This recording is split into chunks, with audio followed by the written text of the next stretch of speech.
எப்பொழுதுன்னு பார்த்தீங்கன்னா 18ஆம் நூற்றாண்டு, 19ஆம் நூற்றாண்டு, 20ஆம் நூற்றாண்டு, 21ஆம் நூற்றாண்டு, இப்படி 4 நூற்றாண்டுகள் ஆகிவிட்டது.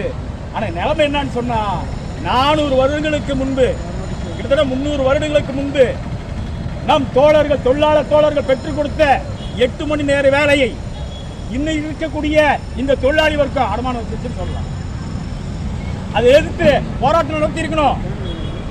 நம்ம குண்டுகள் புதுசு இல்லை, துப்பாக்கி குண்டுலாம் புதுசு இல்லை, அதை பார்த்து பழக்கப்பட்டவன் தான் இந்த பாட்டாளி வர்க்கம். ஆக இன்னைக்கு என்ன நிலைமைன்னு கேட்டீங்கன்னா, இங்க இருக்கிற மோடி கும்பல், சர்வதேச அளவில் கும்பல், கார்பரேட் கும்பல், முதலாளித்துவ கும்பல் இந்த தொழிலாளியுடைய ரத்தத்தை ஒட்ட ஒட்ட சுருண்ட 8 மணி நேர வேலை என்பதை காலாவதி பண்றான்.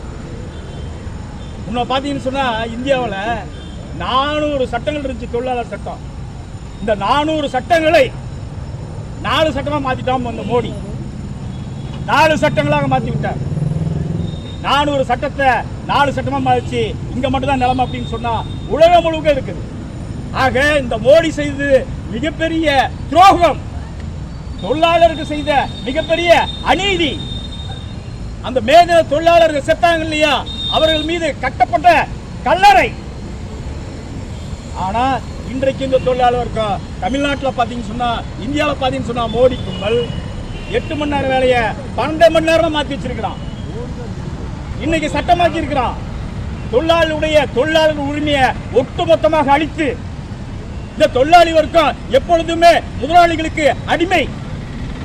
இந்த தொழிலாளி வர்க்கம் எப்பொழுதுமே கார்பரேட் கும்பலின் அடிமை. இந்த தொழிலாளி வர்க்கம் எப்பொழுதுமே ஆதிக்க சாதியினுடைய அடிமை. இந்த தொழிலாளி வர்க்கம் எப்பொழுதுமே இந்துத்துவாவினுடைய அடிமை என்பதை இந்த மோடி கும்பல் இன்னைக்கு நிரூபிச்சிருக்கிறான் சட்டமா. இன்னைக்கு மோடி என்னன்னு கேட்டீங்கன்னா, முன்பு ஒரு காலம் இருந்துச்சு. முன்பு பாத்தீங்கன்னா கார்பரேட், காவி கார்பரேட் சொல்லுவாங்க. இன்னைக்கு என்னன்னா நவ பாசிச கார்பரேட்டா மாறி இருக்கிறான் மோடி. இன்னைக்கு முசோலினியும் ஹிட்லரும் என்ன செஞ்சாங்களோ அதைத்தான் இன்னைக்கு மோடி கும்பல் செஞ்சிருக்கு. தோழர்களே புரிஞ்சுக்கணும்.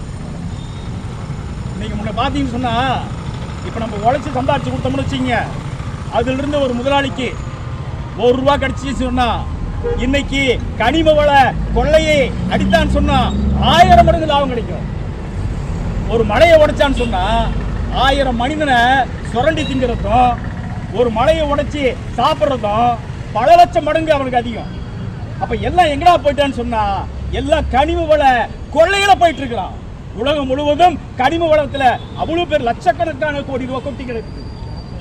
அதனாலதான் இன்னைக்கு தொழிலாளி வர்க்கத்தை இந்த கார்பரேட்டுகள் கண்டுகொள்ளல.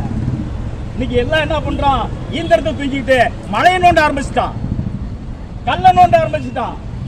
ஆக அதற்கு இங்க இருக்கக்கூடிய இந்த முதலாளி வர்க்கம், இந்த பிஜேபி கும்பல் உறுதுணையா இருக்குது, அடிமையா செயல்படுறான். இன்னைக்கு யாருடைய ஆட்சி நடக்குதுன்னு சொன்னா, இந்தியாவில் அப்பட்டமா சொல்றேன், அதானுடைய ஆட்சி நடக்குது, அம்பானியுடைய ஆட்சி நடக்குது. இன்னைக்கு பிஜேபியினுடைய ஆட்சி நடக்கல. அதானியும் அம்பானியும் என்ன சொல்கிறார்களோ அதை அப்படியே செய்யக்கூடிய ஒரு தாசன் தான் இந்த மோடி. மோடியும் இந்துத்துவம் வேற அல்ல, இவர்கள் 2 பேருமே ஒண்ணுதான். மோடியும் இந்து ராஷ்டிரத்தை உருவாக்க வேண்டும் சொல்றான், அதானியும் இந்து ராஷ்டிரத்தை உருவாக்கணும் சொல்றான், அம்பானியும் இந்து ராஷ்டிரத்தை உருவாக்கணும் சொல்றான். அப்படி ஒரு சர்வதிகாரத்தை உருவாக்கும் பொழுது இந்த தொழிலாளி வர்க்கத்தை கசக்கி பிழிய முடியும். அதானி செஞ்சிட்டு இருக்கிறான். எங்கடான்னு கேட்டீங்கன்னா, வடகிழக்கு மாநிலம் நம்ம பக்கத்துல எங்கேயும் இல்ல, அமெரிக்காவில் கிடையாது, ஈரான் ஈராக்கில் கிடையாது. இங்க இருக்கக்கூடிய தண்டகர்ணியா, பஸ்தார், சத்தீஸ்கர், ஜார்க்கண்ட், சத்தீஸ்கர், மேற்கு வங்கம் போன்ற அந்த வடகிழக்கு மாநிலங்களில் அளவுக்கு அதிகமான கனிம வளம் கொட்டி கிடக்குது. இரும்பு கிடக்குது, எக்கு கிடக்குது, நிலக்கரி கிடக்குது. இந்த மாதிரி கனிம வளங்கள், பல அரிய வகை கனிம வளங்கள் அந்த காடுகளில், வனங்களில் கொட்டி கிடக்குது. அதை கொள்ளையடிக்கணும், அந்த கனிம வளத்தை கொள்ளையடிக்கணும். தோழர்களை நம்ம பார்க்கணும். இன்னைக்கு இந்த காடுகளும் மலைகளும் இருக்குன்னு சொன்னா அதை பாதுகாக்கிறது இங்க இருக்கிற ராணுவம் கிடையாது, இங்க இருக்கிற காவல்துறை கிடையாது, இங்க இருக்கிற பழங்குடி மக்கள் தான். பழங்குடி மக்கள் இருக்கும் வரை காடுகள் இருக்கும், காடுகள் இருக்கும் வரை பழங்குடி மக்கள் இருப்பார்கள். பழங்குடி மக்கள் இல்லை என்று சொன்னால் காடுகளும் மலைகளும் இருக்காது. இதான் நிலைமை. அதை இந்த மோடி கும்பல் புரிஞ்சுக்கிட்டான். அது புரிஞ்சுக்கிட்டு என்ன பண்றான், ஒரு புரிந்துணர்வு ஒப்பந்தம் போடுறான். ஆயிரக்கணக்கான புரிந்துணர்வு ஒப்பந்தம். எஃகு எடுப்பதற்கு, இரும்பு எடுப்பதற்கு, நிலக்கரி எடுப்பதற்கு, அலுமினியம் எடுப்பதற்கு, இது அரிவகை கனிமங்களை கொள்ளையடிப்பதற்கு. இது ஒரு காசு ரெண்டு காசு இல்லைங்க, கிட்டத்தட்ட 50 லட்சம் கோடி ரூபாய். இந்த 50 லட்சம் கோடி ரூபாய் ப்ராஜெக்ட யாரு கூட போட்டிருக்கான்னு சொன்னா, உள்நாட்டு வெளிநாட்டு கார்பரேட் கம்பெனி கிட்ட போட்டு வச்சிருக்கிறான். பெரும் கார்பரேட் கிட்ட போட்டு வச்சிருக்கிறான் புரிந்துணர்வு ஒப்பந்தம். இந்த புரிந்துணர்வு ஒப்பந்தத்தின் மூலமாக 50 லட்சம் கோடி ரூபாய் கொள்ளையடிப்பதற்காக இது யார் தடுத்துக்கிட்டு இருக்கிறா? யார் தடுக்கிறா? இந்த கனிம வள கொள்ளை யார் தடுக்கிறா? அதாவது இந்த கனிம வளங்களை யார் பாதுகாக்கிறா? காடு மலைகளை யார் பாதுகாக்கிறா அப்படின்னு சொன்னா, முதல்ல பாதுகாக்க முதல்ல என்ன பண்றான், கொள்ளையடிக்க போறவன் ஒரு வீட்டில் இருக்கிறான் காவலாளி, அது வீட்டுக்குள்ள ஒரு 50-100 சவரன் பவுண்ட் இருக்குன்னு சொன்னா, முதலில் யாரை சாகடிக்கணும்? அந்த காவலாளி சாகடிக்கணும். அதனால இந்த காடுகளை பாதுகாக்கிறது யாரு அப்படின்னு சொன்னா, பழங்குடி மக்கள். அவர்களுக்கு ஆதரவா நிக்கிறது யாரு? நக்சலைட்டுகள், மாவோயிஸ்டுகள். அதனால என்ன பண்றா, இந்த அமித்ஷா கும்பலும் மோடி கும்பலும் முதலில் அதை பாதுகாக்கக்கூடிய அந்த பழங்குடி மக்களை ஒட்டுமொத்தமாக கருவறுக்க வேண்டும். அவர்கள் துணையா நிற்கக்கூடிய அந்த அமைப்பை கருவறுக்க வேண்டும். அதைத்தான் இன்னைக்கு ககர், ஆபரேஷன் ககர் சொல்லிட்டு பேரு வச்சு இன்னைக்கு ஆயிரக்கணக்கான பழங்குடி மக்களை கொண்டு குவிச்சிட்டு இருக்குது இந்த மோடி கும்பல். ஆயிரக்கணக்கான மக்களை மிரட்டி வெளியனுப்பிட்டு இருக்கிறான் ஆர்பி ராணுவம். இப்படிப்பட்ட போக்கு இன்னைக்கு மத்திய இந்தியாவில் நடந்து கொண்டிருக்கிறது. மக்களை நக்சலைட் ஒழிப்புங்கிறத பேரை வச்சுக்கிட்டு இன்னைக்கு மாவோயிஸ்டுகளை அப்பட்டமாக சுட்டுக் கொள்வது, அங்க இருக்கக்கூடிய பழங்குடி மக்களை அப்பட்டமாக பெண்களை கற்பை சூறையாடுவது, பெண்களை வல்லுறவு செய்வது, பெண்களை ஈவிரக்கம் இல்லாத கொலை செய்வது, குழந்தைகள் உட்பட எல்லாத்தையும் கொண்டுகிட்டு இருக்கிறாங்க. ஆக நம்ம என்ன பண்றோம், காஷ்மீர் பள்ளத்தாக்கில் 26 பயணிகளை படுகொலை செய்து விட்டார்கள் பாவிகள் அப்படின்னு சொல்றோம். யாரு? பாகிஸ்தான் மேல பழி போடுறோம். பாகிஸ்தான் மேல பழி போட்டு நம்ம நாடகம் எப்படி? மோடி என்னைக்கு 2014 இருந்து தோழர்களே, மோடி இன்னைக்கு வரட்டும், நான் சொன்னதை செஞ்சிருக்கேன்னு சொல்லிட்டு மோடி சொன்னாருன்னு சொன்னா, நான் 34 ஆண்டுகள் இந்த அரசியல் பயணத்துக்கு நான் வெளியே போறேன்.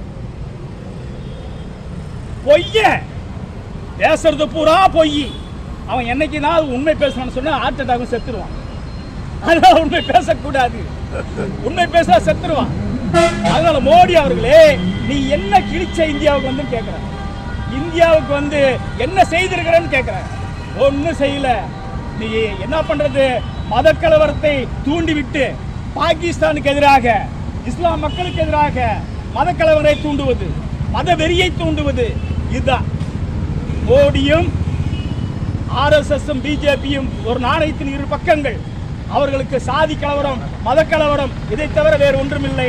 இதை வச்சுக்கிட்டு இன்னும் 100 ஆண்டுகள் ஆட்சி செய்வான். ஏன்னா நம்ம ஆளுங்க பூரா மதத்துல இழைச்சு போய் கிடக்குறான். முட்டா பையன் சாதி வெறினா இருக்கிறான். இந்த சாதியும் மதத்தை வைத்து அவர்கள் இன்னும் 100 ஆண்டுகள் ஆட்சி செய்வார்கள். காஷ்மீர்ல ஒரு படுகொலை பண்ணிட்ட 26 பேரை, அது பயங்கரவாதம் என்று சொன்னால், சத்தீஸ்கர்லையும் ஜார்க்கண்ட்லயும் ஆயிரக்கணக்கான மக்களை சுட்டுக் கொள்வது அது பயங்கரவாதம் இல்லையா? சொந்த நாட்டு மக்களை சொந்த நாட்டு ராணுவமும் சொந்த நாட்டு போலீஸும் சுட்டுக் கொள்வது பயங்கரவாதம் இல்லையா? இது மிகப்பெரிய பயங்கரவாதம். இதை கண்டும் காணாமல் நாம் செல்வோமானால் இங்க இருக்கிற காடுகள் இருக்காது, மலைகள் இருக்காது, கனிம வளங்கள் இருக்காது, பழங்குடி மக்கள் இருக்க மாட்டாங்க. கடைசியில் நாம் போல இருக்க மாட்டோம். சட்டி தூக்கிட்டு போக வேண்டியதான் கண்ணவங்க பிச்சை எடுக்கிறதுக்கு. இப்படிப்பட்ட நிலைமையை இந்த மோடி கும்பல் உருவாக்க போகுது. அதே போல இன்னைக்கு சர்வதேச தினத்தில் இன்றைக்கு முதலாளித்துவ கார்பரேட் கும்பல் ஒரு பக்கம் பார்த்தீங்கன்னு சொன்னா ரஷ்யா உக்ரைன் போர், இன்னொரு பக்கம் பார்த்தீங்கன்னு சொன்னா பாலஸ்தீன இஸ்ரேல் போர், இன்னொரு பக்கம் பார்த்தீங்கன்னு சொன்னா வர்த்தக போர், இன்னொரு பக்கம் பார்த்தீங்கன்னு சொன்னா வரி போர். இதெல்லாம் யாருக்கான போர்னு கேற? இது மிகப்பெரிய அக்கப்போர். இது மக்களுக்கு மிகப்பெரிய அக்கப்போர். இதற்கும் தொழிலாளிகளுக்கும் எந்த சம்மதமும் இல்லை. இந்த நேட்டோ, அமெரிக்கா, ரஷ்யா, சீன ஏகாதிபத்தியத்தினுடைய பிற்போக்கான பொருளாதார நோய்க்கு இங்க இருக்கிற உழைக்கும் மக்கள் ஆளாக கூடாது என்பதுதான் இன்னைக்கு நம்மளுடைய அறைகோலா இருக்குது. இந்த ஏகாதிபத்தியத்தை வீழ்த்துவோம். பாசிச நவபாசிச வெறிபிடித்த கார்ப்பரேட் மோடியை வீழ்த்துவோம் என்பதுதான் இந்த மேதின சூளுரையா இருக்க முடியும். இந்த சர்வதேச காலத்தில் பார்த்தீங்கன்னு சொன்னா தொழிலாளி வர்க்கத்துக்கு மிகப்பெரிய ஒரு சாதகமான நிலை இருக்கிறது. மேகம் கருத்துக்கிட்டு வருது. இன்னைக்கு 3ஆம் உலக போருக்கான அறிகுறிகள் நிறைய இருக்கு. நம்ம உருவாக்கல, இந்த முதலாளித்துவ கார்ப்பரேட் கும்பல் உருவாக்குது. அவனுக்கு உண்டான பொருளாதார நெருக்கடியை இந்த தொழிலாளி வர்க்கத்தினுடைய தலையில் சுமத்துவோமானால் அதை நிச்சயமாக ஏற்றுக்கொள்ளாமல் திருப்பி அவன் தலையில் நாம் சுமத்த நாம் தயாராக இருக்க வேண்டும். இதுதான் இந்த மேதின அறைகூலாக இருக்க முடியும் என்று இந்த நேரத்தில் தெரிவித்துக் கொண்டு தோழர்கள் அத்தனை பேருக்கு வாழ்த்து கூறி விடைபெறிய நன்றி வணக்கம்.